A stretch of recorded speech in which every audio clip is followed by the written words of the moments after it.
الحمد لله نحمده ونستعينه ونستغفره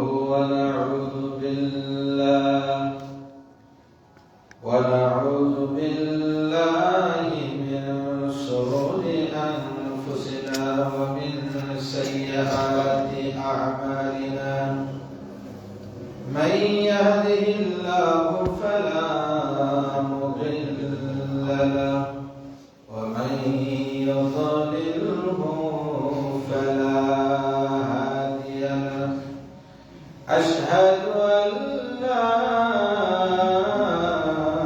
إله إلا الله وأشهد أن محمدا عبده ورسوله أما بعد فأعوذ بالله من الشيطان الرجيم بسم الله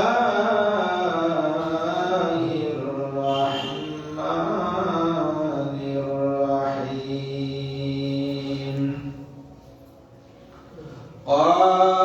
قاف والقرآن المجيد بل عجبوا أن جاءهم منذر منهم فقال الكافرون هذا شيء عجيب أإذا متنا وكنا ترابا ذلك رجع بعيد قد علمنا ما تنقص الأرض منهم وعندنا كتاب حفيظ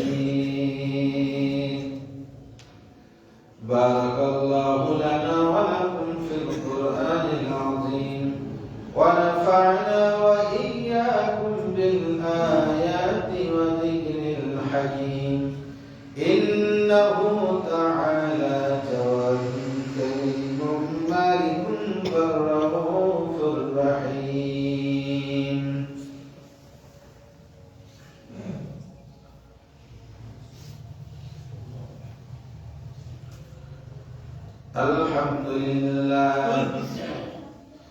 الحمد لله الذي لم يزل عالما قديرا حيا قيما سميعا بصيرا أشهد أن لا إله إلا الله وأشهد أن محمدا عبده ورسوله أما بعد فأعوذ بالله من الشيطان الرجيم بسم الله الرحمن الرحيم يا أيها الذين آمنوا لا تخونوا الله والرسول وتخونوا أماناتكم وأنتم تعلمون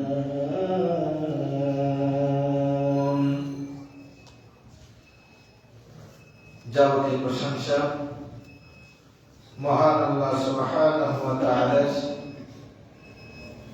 শাহী দরবারে নিবেদন করছি যে আল্লাহ সুবহানাহু ওয়া তাআলা আমাদেরকে সালাতুল জুমআ আদায়ের লক্ষ্যে অত্র বাইতুল সালাম জামে মসজিদে জামায়াত হওয়ার তৌফিক দান করেছেন। সকলেই সেই মহান মাবুদের শুকরিয়া আদায় করি, সকলে পড়ি আলহামদুলিল্লাহ। দরুদ পেশ করছি তার প্রেরিত মহামানব বিশ্ব মানবতার মহান শিক্ষক বিশ্বনবী নবী মুহাম্মদুর রাসূলুল্লাহ সাল্লাল্লাহু তাআলা আলাইহি সাল্লামের প্রতি সম্মানিত মুসলিমগণ, আমরা গত জুমায় আলোচনা করছিলাম আমানতদারিতার উপরে। গত জুমার আলোচনার বাকি অংশ তথা আমানতদারিতার উপরেই আজকের খুতবা আলোচনা করার চেষ্টা করব ইনশাআল্লাহ। ওয়া মা তাওফীকি ইল্লা বিল্লাহ আলাইহি তাওয়াক্কালতু ওয়া ইলাইহি মুনীব। বিষয়টি অতীব জরুরি একটা বিষয়, যা আমাদের সারাক্ষণ স্মরণে রাখা দরকার। আমানত আল্লাহ প্রদত্ত একটা বিশেষ দায়িত্ব।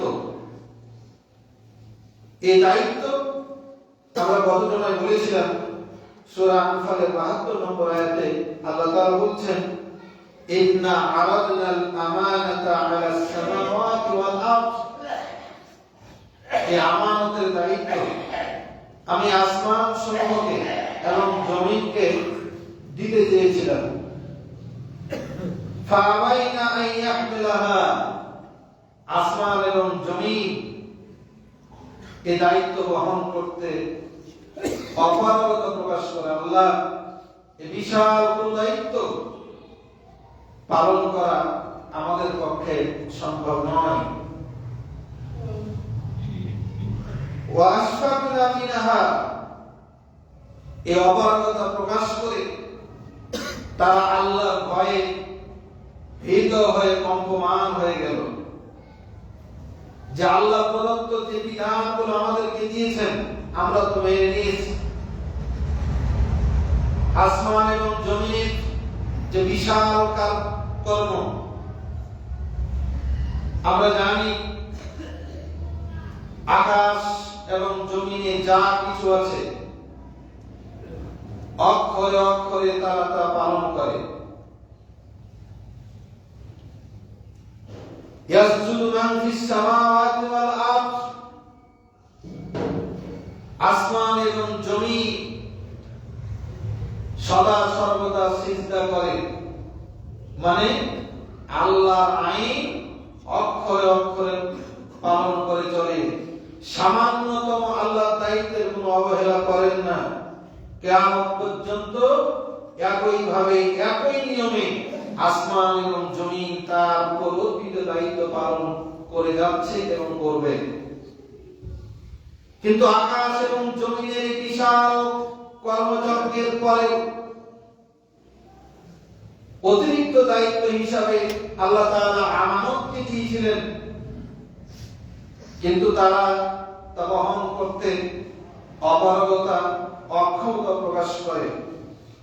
ওয়া হামালা আল ইনসান, অতঃপর আল্লাহ সুবহানাহু ওয়া তাআলা এই দায়িত্ব অর্পণের দায়িত্ব মানুষকে দিতে চেয়েছেন। মানুষ এই দায়িত্ব গ্রহণ করেছে। এই দায়িত্ব পালন করতে গিয়ে বাবা আদম আলাইহিস সালাম একদিনের মধ্যে ভুল করে ফেলেছিলেন। পরক্ষণে তিনি আল্লাহর কাছে অনুতপ্ত হয়ে তওবা করে ফিরে গেছেন। আল্লাহ তাআলা মাফ করেছেন। আমরা এই কথা বলে এটাই বোঝাতে চেয়েছিলাম, আমাদের গুরু দায়িত্ব এটা আল্লাহ তাআলা মানুষকে দিয়েছেন, মানুষ পালন করে যাচ্ছে। আল্লাহ সুবহানাহু ওয়া তাআলা যে আমানতের দায়িত্ব আমাদের উপর দিয়ে রেখেছেন, পালন করার সাধ্যমতো চেষ্টা করা উচিত। যদি কখনো কোথাও ত্রুটি বিচ্যুত হয়, ওই ত্রুটি বিচ্যুতির উপর অটল না থেকে ওই ত্রুটিটাকে সঠিক মনে করে ওর উপরই না চলে, বরং সাথে সাথে বাবা আদম আলাইহিস সালামের মতো করে ভুল স্বীকার করে আল্লাহর দিকে ফিরে আসা উচিত। এবং এটাই ঈমানের দায়িত্ব, ঈমানের দাবি। সম্মানিত উপস্থিতি, আমরা বলেছিলাম আমানত বিভিন্ন ধরনের আছে। আর্থিক লেনদেনের আমানত, দায়িত্বের আমানত, আল্লাহ কর্তৃক আমাদের উপর অর্পিত আমানত, নানা ধরনের আমানতের কথা আমরা গুরুত্বের সাথে আমরা আলোচনা করেছি। আজকে মূলত যে বিষয়টি আমরা বিস্তারিত বলব সেটি হলো নেতৃত্বের আমানত। গত জুমায় আমরা একটা হাদিস বিশেষভাবে বলেছিলাম। আল্লাহ সুবহানাহু ওয়া তাআলা হাবিব বলছেন, ইজা তুইয়াতিল আমানা ফান্তাজিরিস সাআ। যখন আমানত বিনষ্ট করা হবে, মানুষ আমানত রক্ষা করবে না, আমানতের যখন খিয়ানত করা হবে, তখন তোমরা কিয়ামতের অপেক্ষা করো। মানে কিয়ামত আর বেশি দেরি নেই, কিয়ামত ঘটে যাবে। সাহাবী প্রশ্ন করলেন, কাইফা ইদাতুহা ইয়া রাসূলুল্লাহ, হে আল্লাহর রাসূল, কিভাবে এই আমানত বিনষ্ট হবে? আমরা তো নানা প্রকার আমানতের কথা বলেছি, কিন্তু সকল আমানতের মধ্যে আল্লাহ রাসূল সাল্লাল্লাহু আলাইহি সাল্লাম মূল যে আমানতের কথা বললেন, আপনি আমার কাছে টাকা রাখলেন বা একটা কথা গোপন রাখতে বললেন, আমি ভঙ্গ করলাম, আমানত রক্ষা করলাম, আমি বলে বেড়ালাম। আপনি আমাকে একটা আমানত দিয়েছিলেন, আমানতটা যথাযথভাবে পালন করলেন না, নানা ধরনের আমানত আছে। কিন্তু আল্লাহ রাসূল সাল্লাল্লাহু আলাইহি সাল্লাম সকল আমানতের ভিতর থেকে একটা আমানতের কথা বললেন, সেটি হলো ইজা মুসনিদাল আমরু আলা ইলা বাইনি আহলিহি। যখন নেতৃত্ব, দায়িত্ব অনুপযুক্ত ব্যক্তির কাছে,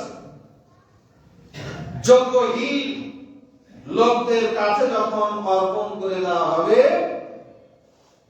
ফান্তাজিরিস সাআ, তখন তুমি মনে করো যে কিয়ামত চলে এসেছে। তার মানে কিয়ামত চলে আসা মানে কি? দুনিয়া শুধু শেষ হয়ে যাওয়া নয়। কিয়ামত চলে আসা মানে কিয়ামতের যখন নিদর্শন শুরু হয়ে যাবে, কিয়ামতের যখন প্রক্রিয়া শুরু হয়ে যাবে, যেদিন কিয়ামত সংগঠিত হয়ে যাবে, সেই দিনটা এমন দিন যে মানুষের আর কোনো তওবা কাজে লাগবে না। এখন আমার মৃত্যু কখন আছে আমি জানি না, মৃত্যুর ঘড়ঘড়ি শুরু হলে তওবা কবুল হয় না, কিয়ামতের কার্যক্রম শুরু হয়ে গেলে তওবা কবুল হয় না। কিয়ামত চলে এসেছে মানে তোমার তওবার দরজা বন্ধ হওয়ার উপক্রম হয়ে যাচ্ছে। সম্মানিত উপস্থিতি, হয়তো অনেকেই ভাববেন, অনেকেই বলবেন, অনেকেই বাইরে সমালোচনা হচ্ছে বা হবে, সামনে নির্বাচন, হুজুর এখন হয়তো কোন দলের পক্ষে খুতবাই মানে আলোচনা করছে। আমি আপনাদের আগেও বলেছি, শুধুমাত্র বালচন্দ্রের ওই গদবাঁধা খুতবা এটা আমি পছন্দ করিও না, করব না কোনদিন। আল্লাহ তাআলা তাওরাত, জাবুর, ইনজিল সহ অন্যান্য আসমানি কিতাবগুলো তার উপর যে কিতাবটা যে নবীর উপর আল্লাহ অর্পণ করেছেন, আল্লাহ এটা একবারই নাযিল করেছেন। তাওরাত মুসা নবীকে একবারই দিয়েছেন, এই কিতাব ধরো, কুটিল কিতাব, এই কিতাব দিলাম, এই কিতাব অনুযায়ী তুমি মানুষকে পরিচালিত করো। ঈসা আলাইহিস সালামকে ইনজিল একবারই দিয়ে দিয়েছেন, ইনজিল তুমি নাও, এই অনুযায়ী দেশ চালাও, সমাজ চালাও, ইবাদত বন্দেগী করো। কিন্তু কোরআনকে আল্লাহ তাআলা লাউহে মাহফুজ থেকে কদরের রাত্রিতে একবার এনে দুনিয়াতে দেননি, প্রথম আসমানে রেখেছেন। একবার নাযিল করেছেন ঠিক আছে, কিন্তু প্রথম আসমানে রেখে দিয়েছেন। এখান থেকে এই কোরআনের একটা একটা করে আয়াত বিশ্বনবী মুহাম্মদ সাল্লাল্লাহু আলাইহি সাল্লাম ইবাদত বন্দেগী কিভাবে করবেন, সমাজ কিভাবে সংস্কার করবেন, দেশ কিভাবে পরিচালনা করবেন, সব কিছু যখন যেটার প্রয়োজন হয়েছে, প্রয়োজন সাপেক্ষে আল্লাহ সুবহানাহু ওয়া তাআলা ওই প্রথম আসমান থেকে একটা একটা করে বিধান টেনে টেনে জিবরাইলকে বলেছেন, জিবরিল যাও এই বিধান আমার রাসূলকে জানিয়ে দাও, এ অনুযায়ী তিনি দেশ চালাবেন। সুবহানাল্লাহ। তার মানে কি, যখন যেই প্রয়োজন দেখা দিবে, যখন যেটা দরকার, সেই দরকার অনুযায়ী শরীয়তের বিধান কার্যকর হবে, আলোচনা হবে, বাস্তবায়ন হবে। এটাই হলো ঈমানের দাবি। যখন রোজার সময় রোজা হজ করি, কুরবানির সময় কুরবানি করি, যখন যেটা সমাজের প্রয়োজন, সেটাই হলো ঈমানের হকদার। এখন নির্বাচনের মৌসুম চলছে, এই সংক্রান্ত আলোচনা করাটাই হলো ঈমানের দাবি, আল্লাহ রাসূল সাল্লাল্লাহু আলাইহি ওয়াসাল্লামের যোগ্য উত্তরসূরিদের কাজ। তবে হ্যাঁ, এই কথা বলছি, আমি কোন তথাকথিত দুনিয়াদারি কোন দল, কোন নেতৃত্বের পক্ষে এই মিম্বরে দাঁড়িয়ে কথা বলবো না। আমি বলবো ওই কথাটা যেটা আল্লাহ তাআলা বলেছেন, আমি বলবো ওই কথাটা যেটা রাসূল সাল্লাল্লাহু আলাইহি ওয়াসাল্লাম বলেছেন, বলতে বলেছেন, আমানত রেখে গেছেন। ওই আমানতটাই পালন করার জন্যই এই বক্তব্যের অবতারণা। সম্মানিত উপস্থিতি, সমাজ পরিচালনার জন্য নেতৃত্ব একটা গুরুত্বপূর্ণ, একটা অপরিহার্য বিষয়। কিন্তু আমরা অধিকাংশ মানুষ মনে করি ধর্ম এবং রাজনীতি আলাদা। আমরা অধিকাংশ মানুষ মনে করি ধর্ম এবং রাজনীতি আলাদা। ইমাম সাহেব রাজনীতির কথা কেন বলবেন? হুজুর সাহেব মিম্বরে বসে রাজনীতির কথা কেন বলবেন? আরে বেটা, তোকে এই কথা বলার অধিকার কে দিয়েছে? হুজুর তো চলবে, খতিব সাহেব তো বক্তব্য দেন ওই বক্তব্য যেটা আল্লাহ রাসূল বলেছেন।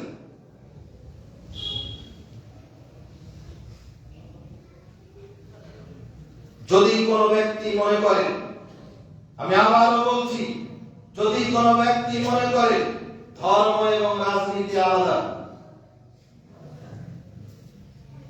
ধর্ম এবং রাজনীতি আলাদা, ভালো মানুষেরা ধর্ম পালন করবে আর রাজনীতি করবে খারাপ মানুষেরা, যদি কেউ এমন আকীদা, এমন বিশ্বাস লালন করে, আল্লাহর কসম, আল্লাহর কসম, আল্লাহর কসম, ইসলামের কোন বিধানকে অস্বীকার করবে, তাই ঈমান থাকবে না।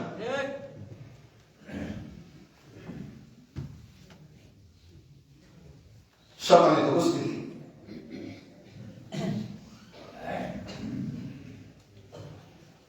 ইমাম হলেন ওয়ারাসাতুল আম্বিয়া। আল্লাহ রাসূল মুহাম্মদ সাল্লাল্লাহু আলাইহি ওয়াসাল্লাম কি শুধু ইমামতি করেছেন? না, আল্লাহ রাসূল মুহাম্মদ সাল্লাল্লাহু আলাইহি ওয়াসাল্লাম ইমামতি করেছেন, আল্লাহ রাসূল সাল্লাল্লাহু আলাইহি ওয়াসাল্লাম ব্যবসা করেছেন, আল্লাহ রাসূল সাল্লাল্লাহু আলাইহি ওয়াসাল্লাম পরিবার পরিচালনা করেছেন, আল্লাহ রাসূল সাল্লাল্লাহু আলাইহি ওয়াসাল্লাম সমাজ পরিচালনা করেছেন, রাষ্ট্র পরিচালনা করেছেন। সুতরাং আল্লাহ রাসূল সাল্লাল্লাহু আলাইহি ওয়াসাল্লাম ইসলামের সবকিছু পরিচালনা করেছেন। যারা মনে করেন ইসলাম বা ধর্ম আর রাজনীতি আলাদা, তারা ইসলাম যে পরিপূর্ণ জীবন ব্যবস্থা এটা মানেন না। পরিপূর্ণ রাজনীতি কি মানুষের জীবনের বাইরে? ইসলাম যে পরিপূর্ণ জীবন ব্যবস্থা, আপনি বললেন রাজনীতি আলাদা, তার মানে ইসলাম কি ওই পর্যন্ত পৌঁছতে পারে নাই? অথচ আল্লাহ রাব্বুল আলামিন কুরআনুল কারীমের সবশেষ আয়াতটা নাযিল করলেন, আল ইয়াউমা আকমালতু লাকুম দীনাকুম ওয়া আতমামতু আলাইকুম নি'মাতি ওয়া রাদিতু লাকুমুল ইসলাম দীনা। এই দুনিয়ার মানুষেরা, আজকের দিনে আমি ইসলামকে কমপ্লিট করে দিলাম, আমার নিয়ামতকে পরিপূর্ণ করে দিলাম, আর দ্বীনকে, ইসলামকে দ্বীন হিসাবে আমি গ্রহণ করলাম। আয়াতের শেষাংশে বলছেন, ফালা তাখশাউহুম আল ইয়াউমা ইয়াইসাল্লাযীনা কাফারু মিন দীনিকুম ফালা তাখশাউহুম। আজকের দিনে কাফেররা নিরাশ হয়ে গেছে, কাফেররা বুঝে নিয়েছে আমাদের এই তন্ত্র মন্ত্র দিয়ে আদেশ চলবে না। এটা ওই যুগের কথা, এখনকার কথা বলছি না। আল্লাহ বলছেন আজকের দিনে, বিদায় হজের দিনে, ইয়াইসাল্লাযীনা কাফারু মিন দীনিকুম, তোমাদের ধর্মের ব্যাপারে তারা নিরাশ হয়ে গেছে। ওরা বুঝে গিয়েছে আমাদের এই তন্ত্র মন্ত্র নেতৃত্ব দিয়ে আর সমাজ চলবে না। ওরা নিরাশ হয়ে গেছে। ফালা তাকশাহুম, হে মুসলমানরা, সুতরাং আর কাফেরদের, আবু জেহেল, আবু লাহাব, উতবা, সাইবা এদের গোষ্ঠীকার কোনো ভয় করার প্রয়োজন নাই। ওয়াকশাউনি, বরং সদা সর্বদা আমাকেই ভয় করো।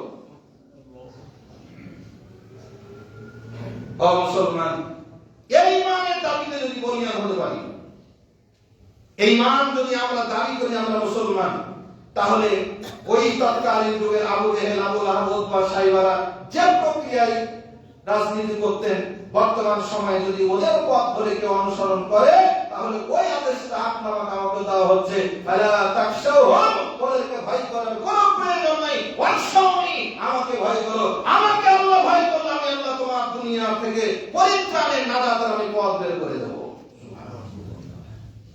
সম্মানিত উপস্থিতি, আজকে মসজিদের যদি একটা ইমাম নিয়োগ করেন, মসজিদে যদি একটা ইমাম নিয়োগের বিজ্ঞপ্তি দেওয়া হয়, সার্কুলার দেওয়া হয়, বিশাল কমিটি বসে যায়, দায়িত্বশীলা বসে যায়, ইমাম কেমন হতে হবে, শর্তের উপর শর্ত। ইমামকে এই কোয়ালিটি হতে হবে,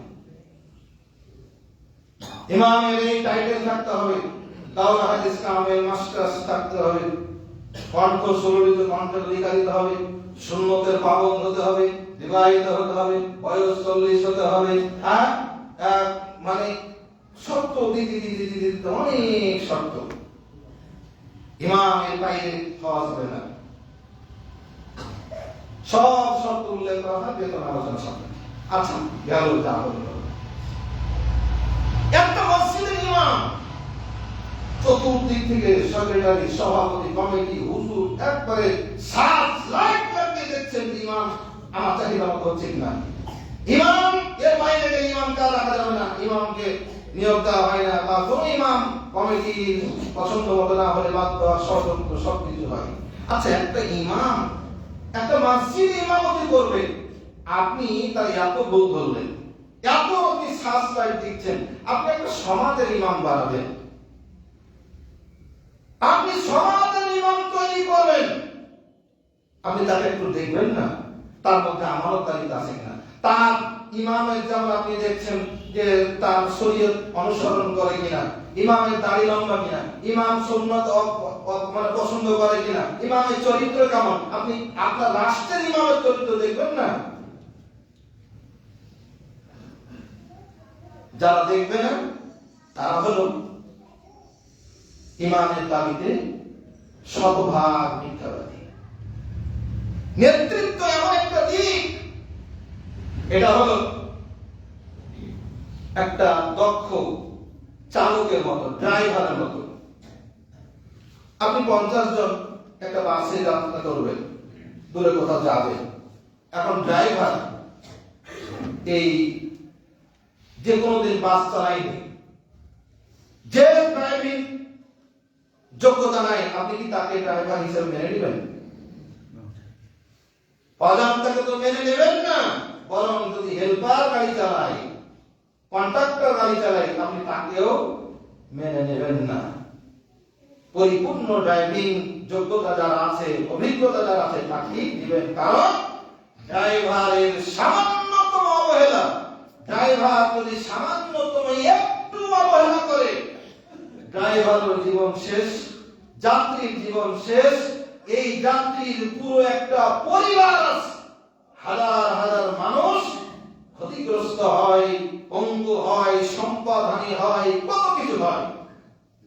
তো সামান্য একটা ড্রাইভার, আমরা দক্ষ ড্রাইভার চাই। নেতৃত্ব একটা ড্রাইভিং সিটের মতো, যাকে তাকে যদি নেতৃত্ব দেন, ও তার জীবন শেষ করবে, গোটা দেশের জনগণের জীবন শেষ করবে, ঈমান আমল সব নষ্ট করে দেবে। সুতরাং এই দায়িত্ব নেতৃত্বের যে চালক, এই চালকটা অবশ্যই অবশ্যই দক্ষ এবং যোগ্য। দক্ষ এবং যোগ্য কোন দিক দিয়ে? শরিয়ার দিক দিয়ে। শরিয়ার দিক দিয়ে রাসূল সাল্লাল্লাহু আলাইহি ওয়াসাল্লাম যে ইমারত রেখে গেছেন, ওই ইমারত পরিচালনার যোগ্য যিনি, তাকে এই ড্রাইভিং সিটে বসানো প্রত্যেকটা ইমানদারের জন্য অপরিহার্য কর্তব্য। এখন কথা থাকে, আমরা সবাই দায়িত্ব নিয়ে নিচ্ছি, আমরা সবাই দায়িত্ব নিয়েছি ড্রাইভার নিযুক্ত করার জন্য। এখন একটা বাস কে চালাবে? এখন আমি যদি নির্ধারণ করে দেই যে ভাই আপনি মুরব্বী, আপনি বয়সে বড়, আপনি গাড়িটা চালান, ড্রাইভার কে হবে? আমি ইমাম, ওই সম্পর্কে আমার কোনো জ্ঞান নাই। আমি যদি কাউকে ড্রাইভিং সিটে চেড়ে বসিয়ে দিই, আপনাকে মানবেন? মানবেন না, কারণ এই দায়িত্বটা আমার নয়।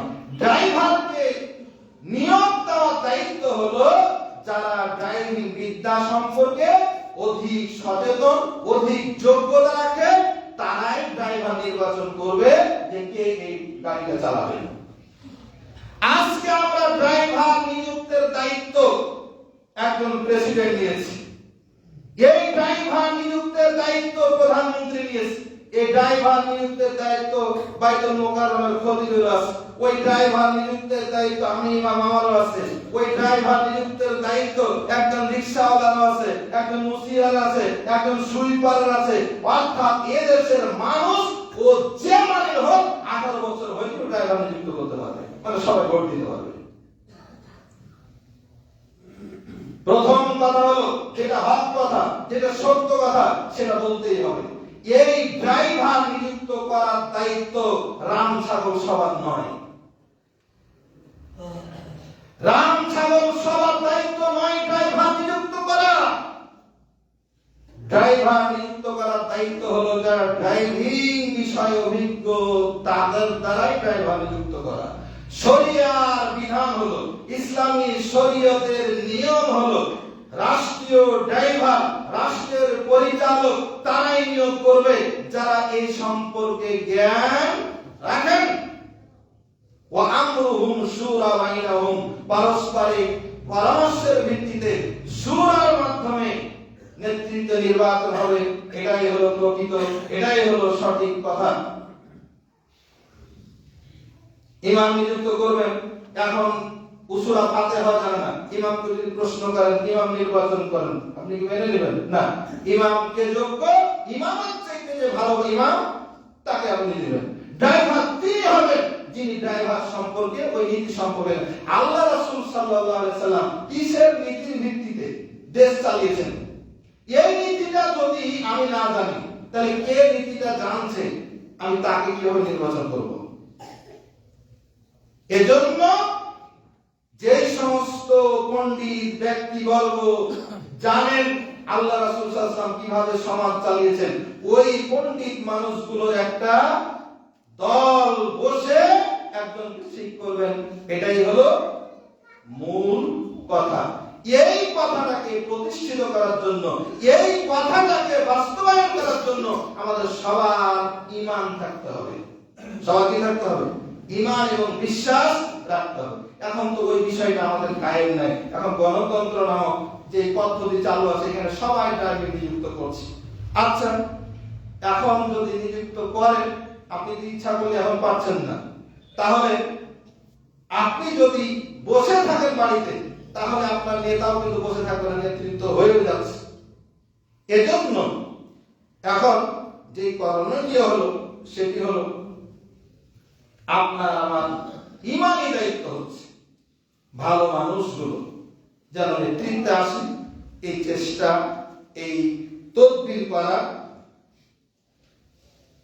যে ব্যক্তি দায়িত্ব চেয়ে নেয়, এখন যারা আমাদের নেতৃত্বের জায়গায় আসতে যাচ্ছে, যারা আমাদের নেতৃত্বের জায়গায় আসতে যাচ্ছে, বলছেন যে আমাকে নেতা বানান, টাকা খরচ করে যারা নেতা হতে যাচ্ছেন, আল্লাহ রাসূল সাল্লাল্লাহু আলাইহি ওয়াসাল্লামের বিধান অনুযায়ী তিনি নেতৃত্বের যোগ্য নন। যে নেতৃত্ব নেওয়া যাবে না। আল্লাহ রাসূল সাল্লাল্লাহু আলাইহি ওয়াসাল্লাম এটা একটা আমানত। আল্লাহ রাসূল সাল্লাল্লাহু আলাইহি ওয়াসাল্লাম আব্দুর রহমান বিন সামুরাকে একদিন তাকে বলছেন, ইয়া আব্দুর রহমান, সহিহ বুখারী ৭১৪৭ নম্বর হাদিস, মুসলিম শরীফের ১৬৫২ নম্বর হাদিস। ইয়া আব্দুর রহমান, হে আব্দুর রহমান, লা তাসআলিল ইমারা, দায়িত্ব নেতৃত্ব চেয়ে নিও না।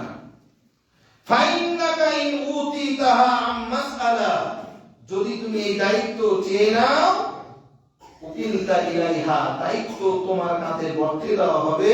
অর্থাৎ এর পরিচালনার পরিচালনার দায়িত্ব কেবলমাত্র তোমাকে নিতে হবে, আল্লাহর পক্ষ থেকে কোনো সাহায্য আসবে না। ওয়াইন উতিতাহা মিন গায়রি মাসআলা, আর তুমি চাও না কিন্তু তোমাকে জোর করে দায়িত্ব দিয়ে দেওয়া হচ্ছে, যদি এমনটি হয় তাহলে ওয়াইনতা আলাইহা, আল্লাহর পক্ষ থেকে তোমাকে সাহায্য করা হবে। তুমি দায়িত্ব যদি তোমাকে জোর করে দিয়ে দেয় কেউ, তখন তুমি পালন করবে, আল্লাহ তোমাকে সাহায্য করবে। হযরত আবু যর রাদিয়াল্লাহু তাআলা আনহু, তিনি একদিন রাসূল সাল্লাল্লাহু আলাইহি ওয়াসাল্লামকে বলছেন, ইয়া রাসূলুল্লাহ, আমাকে কি কোনো দায়িত্ব দেবেন না? আমাকে একটা প্রদেশের দায়িত্ব দেন না, আমাকে এক এলাকার একটা নেতা বানান আমাকে। আল্লাহ রাসূল সাল্লাল্লাহু আলাইহি ওয়াসাল্লাম তার কাঁধে একটা মৃদু ভালোবাসার একটা আঘাত দিয়ে বললেন, এই ছেলে, শোনো কি বললে তুমি? ইয়া আবু যর ইন্নাকা দাঈফ, হে আবু যর তুমি দুর্বল। ওয়া ইন্নাহা আমানা, তুমি যে দায়িত্বটা চাচ্ছ এটা শুধু দায়িত্ব নয়, এটা বিশাল একটা আমানত। ওয়া ইন্নাহা ইয়াউমাল কিয়ামাহ কিসমু ওয়া নাদামা, এই আমানত যদি সামান্য থেকে সামান্যতম তুমি খেয়ানত করো, সামান্য থেকে সামান্যতম যদি খেয়ানত করো, তাহলে এটা কিয়ামতের দিন তোমার লাঞ্ছনা অপমানের জন্য এটাই যথেষ্ট। ইল্লা মান আখাযাহা বিহাক্কিহা ওয়া আদ্দাল্লাতী আলাইহা ফিহা, তবে পরিত্রাণ পাবে, লজ্জিত হবে না, লাঞ্ছিত হবে না কেবল তারাই যারা যথাযথভাবে একেবারে হুবহু একেবারে পাই টু পাই যারা দায়িত্বকে পুঙ্খানুপুঙ্খরূপে আদায় করেছে, তারাই কেবল রক্ষা পাবে। এটি একটা রিওয়ায়াত। মুসলিম শরীফের আরেকটা রিওয়ায়াতে আবু যরের কথা এইভাবে এসেছে, ইয়া আবু যর, হে আবু যর, ইন্নী আরাকা দাঈফা, আমি দেখছি, আমি তোমাকে তো চিনি, তোমার যে কোয়ালিটি আমি দেখছি, তুমি নেতৃত্বের জন্য যোগ্য নও, তুমি দুর্বল মানুষ। ওয়া ইন্নী উহিব্বু লাকা মা উহিব্বু লিনাফসি, আমি আমার নিজের জন্য যেটা ভালোবাসি এটা তোমার জন্য আমি ভালোবাসি। লা তাআম্মারান্না আলা ইথনাইন, আবু যর তুমি দুইজন মানুষেরও কোনোদিন নেতা হতে যাবে না। একটা এলাকা তো দূরের কথা, দুইটা মানুষেরও কোনোদিন নেতা হইও না। ওয়ালা তাওয়াল্লায়ান্না মালাল ইয়াতীম, আর কোন ইয়াতীমের মালের দায়িত্ব নিতে যেও না। তার মানে দায়িত্ব চেয়ে দেওয়া নেই, দায়িত্ব নেওয়ার জন্য মনোনয়ন কিনে কিনে টাকা দিয়ে লবিং করে দায়িত্ব কিনে নেয়, আমাকে নেতা হতে হবে। দল যদি মনোনয়ন না দেয় তখন বিদ্রোহী হয়ে দাঁড়িয়ে যায়, নেতা আমাকে মূল্যায়ন আমি কাটিয়ে দেব, আমাকে নেতা করে।